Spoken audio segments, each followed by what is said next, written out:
this sweep as broadly as possible and protect witnesses. What about his actions on January 6th? It is more and more looks like he was an active participant rather than, as we stated earlier, a passive observer.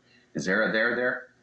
Potentially, at least according to Judge David Carter, who had an opinion several months ago. Now, I caution folks that in laying out a kind of map for prosecuting Trump and John Eastman for, say, conspiracy to, I guess, defraud the United States or to obstruct the proceeding, if you're looking for that, this opinion does give kind of a roadmap, but it was in the context of deciding that there was no privilege. So folks should understand it has no direct effect. It's not the effect of a probable cause finding. It's almost like an advisory opinion. It's almost like the judge saying, hey, here's my take on it, but it really only goes to whether or not privilege applies. But folks at the time pointed out correctly that this provided a basic roadmap for DOJ officials, very much like these congressional hearings are providing a roadmap for the DOJ. But at the same time, I put an asterisk on that because whatever power the committee has to obtain information, the DOJ has superpowers compared to. She was sort of responding to this idea that justice was shocked by Cassidy Hutchinson's testimony,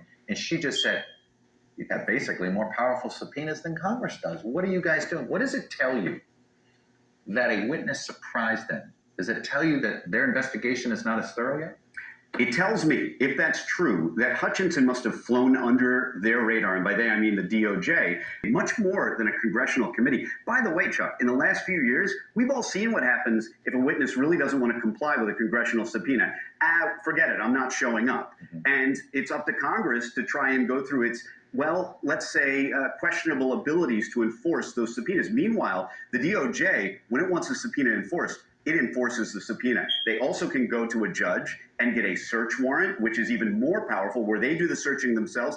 And in a grand jury proceeding, everything's secret. We don't even know what they're looking at unless and until they indict. All right, the radar.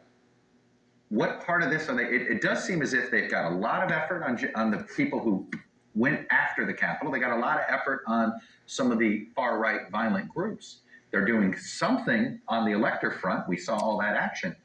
It does not look like they've penetrated the West Wing.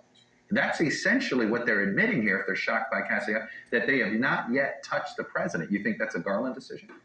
It is a Garland decision. I mean, it's for an audience of one, and that's Merrick Garland. But